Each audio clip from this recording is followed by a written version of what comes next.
नमस्कार दोस्तों, मैं डॉक्टर नवीन गौतम। आज हम फिर से एक नेक्स्ट टॉपिक पे वीडियो लेके आए हैं। आज का हमारा टॉपिक है सुश्रुत संहिता पर टीकाएं और उनके टीकाकार। आइए देखते हैं। सुश्रुत संहिता के मूल उपदेष्टा हैं धन्वंतरी और इनका काल है 2350 ईसा पूर्व। सुश्रुत संहिता के तंत्रकर्ता हैं वृद्धसुश्रुत और इन्होंने रचना की थी स्वश्रुत तंत्र की, और इनका काल है 1000 से 1500 ईसा पूर्व। और सुश्रुत तंत्र के प्रथम प्रति संस्कर्ता हैं सुश्रुत, इन्होंने रचना की है स्वश्रुत संहिता की। तो दोस्तों यहाँ पे देखें कि वृद्धसुश्रुत जी ने रचना की है स्वश्रुत तंत्र की और सुश्रुत जी ने रचना की है सुश्रुत संहिता की। और सुश्रुत संहिता का काल जो सुश्रुत जी ने लिखी है वो दूसरी सदी और 200 ईसा। और सेकंड जो प्रति संस्कर्ता हैं वो हैं नागार्जुन जी, और इनका काल है 5वीं सदी और 500 ईसा पूर्व। और थर्ड जो प्रति संस्कर्ता और पाठ शुद्धिकर्ता हैं वो हैं चंद्रट, और चंद्रट जी का काल है 10वीं सदी और 1000 ईसा।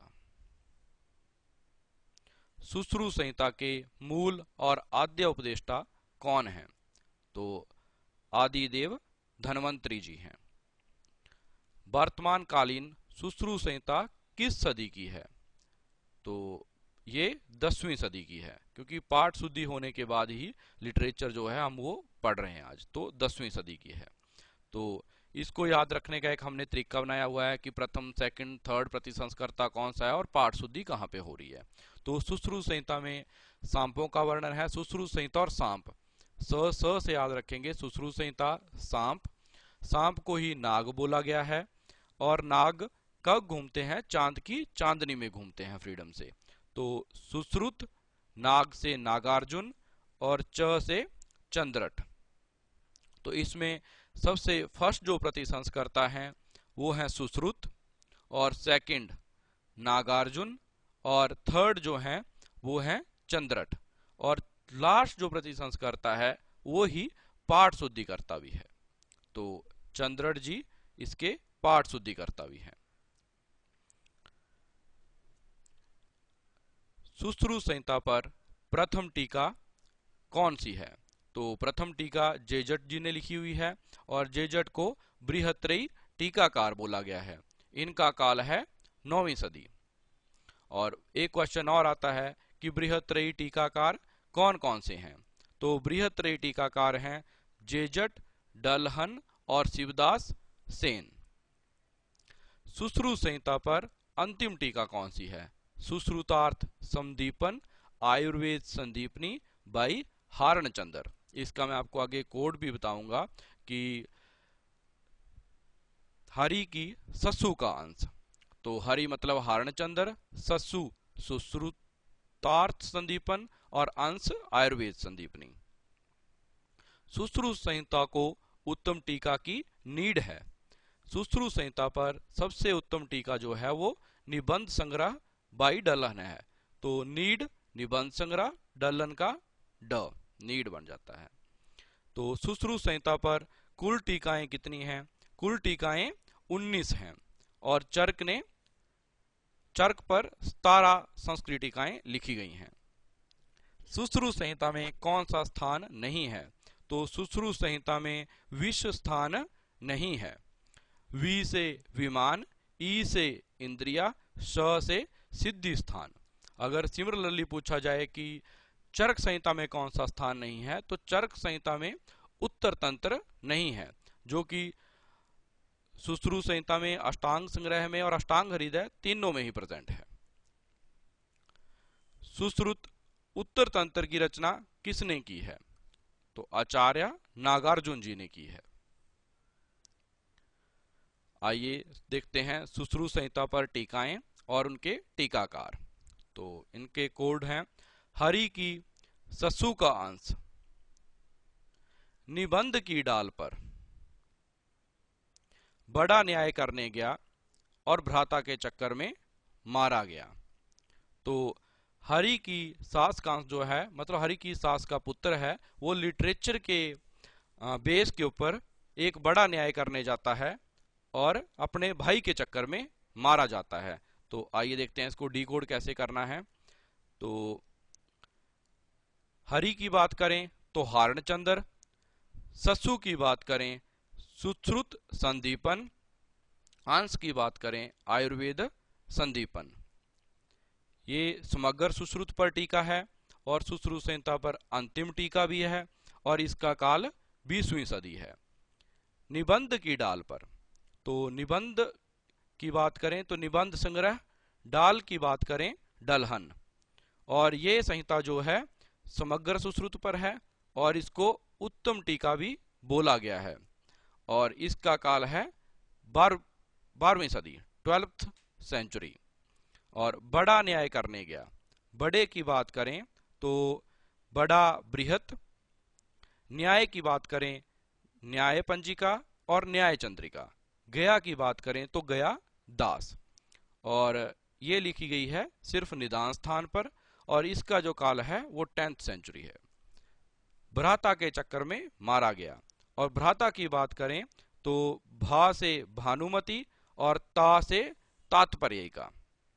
और चक्कर की बात करें तो चक्करपाणी, भ्राता के चक्कर में मारी गई भानुमति तात्पर्य का और इसके लेखक हैं चक्करपाणी। और ये सिर्फ चक्रों में घूमती रही भ्राता के, तो सिर्फ सूत्र स्थान पर ही टिप्पणी लिख पाई और चक्कर मतलब पैरों से घूमती, दोनों पैरों से, तो 11 इसका नंबर गाड़ी पे चलती है, तो इसका 11th सेंचुरी इसका काल है। आइए कुछ और टीकाएं देखते हैं। इसमें आपने इमेजिन करना है कि एक सुप नाम की लड़की है, उसने भास्कर नाम के लड़के को एक लघु चांद का एक तोहफा दिया, एक पोर्ट्रेट था लघु चांद वाला, वो दिया। तो उसकी माता जो है उससे गुस्सा कर जाती है, उससे हजारों क्वेश्चन पूछती है कि तैने किसी लड़के को गिफ्ट क्यों दिया। और माता उसकी इतनी इंटेलिजेंट है, वो मुंह से तो प्रश्न पूछती रहती है और प्रश्न किस बारे में पूछती है, सुश्रुत के श्लोक के रूप में पूछती है। और जब वो मुंह से प्रश्न पूछती रहती है, एट द मीन टाइम वो कर अपने हाथों से रत्नों की माला बना देती है। और इस टैलेंट के बारे में ब्रह्मा जी हैं, वो भी टिप्पणी करने में असमर्थ हैं।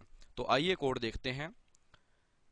सुप ने लघु चंद भास्कर को दिया, तो उसकी मां ने मुंह से सहस्त्र प्रश्न पूछे और प्रश्न सुश्रुत के श्लोकों के रूप में पूछे, तथा तब तक मां ने कर से माला बना दी। जब तक उस मुंह से प्रश्न पूछती रही तब तक उसने अपने हाथों से माला भी बना दी और इसके ऊपर ब्रह्मा जी भी टिप्पणी नहीं कर सकते हैं। तो आइए डिकोड करना देखते हैं। सुप की बात करें तो सुश्रुत पंजिका, और लघु की बात करें तो लघु पंजिका, और चांद की बात करें तो चंद्रिका। और किसको दिया? भास्कर को दिया, तो भास्कर जी इसके टीकाकार हैं। तो मां ने मुंह से, मुंह तो जस्ट इसके लिए एक एडिशनल बताया हुआ है, तो मां की बात करें तो माधव। सहस्र प्रश्न किए, तो प्रश्न सहस्र विधान, और किसके रूप में किए? सुश्रुत के श्लोक के रूप में किए, तो इसको सुश्रुत श्लोक वर्तिका। और दूसरा जो हम देखते हैं कि मां ने यहां तो मुंह से बात की, यहां मां ने कर से, तो कर मतलब माधव कर, तो रत्नों की माला बना दी। ये माधव कर, मां ने कर से, माधव कर रखा हुआ है इसका नाम, तो रत्नों की माला बना दी। और इसके ऊपर ब्रह्मा जी भी टिप्पणी नहीं कर सकते हैं, तो ब्रह्मदेव, और जो टीका लिखी हुई उसका नाम है टिप्पणी। तो ये भी मोस्टली क्वेश्चन बहुत बार पूछे जाते हैं, तो इसको एक स्टोरी बना के आप याद रखोगे तो कभी आपका क्वेश्चन गलत नहीं होगा। कुछ अन्य क्वेश्चन और देखते हैं। चरक संहिता का निर्माण कितने स्तरों पर हुआ है? तो ये 3 स्तरों पर हुआ है। सुश्रुत संहिता का निर्माण कितने स्तरों पर हुआ है? ये 4 स्तरों पर हुआ है। चरक संहिता में विषय वस्तु सूत्र कितने हैं? तो 4 सूत्र हैं, गुरु, शिष्या, प्रति संस्कर्ता और एकीय सूत्र। अब देखते हैं संहिताओं के स्थान और उनके अध्याय।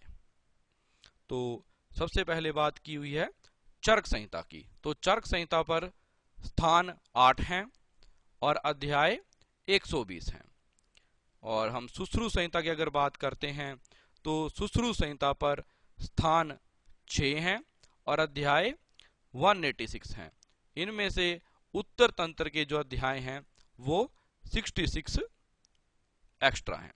मैं इसके बीच में 66 को मिला के 186 होते हैं। अष्टांग हृदय की बात करें तो 6 स्थान हैं और अध्याय 120 हैं। अष्टांग संग्रह की बात करें तो 6 स्थान और 150 अध्याय।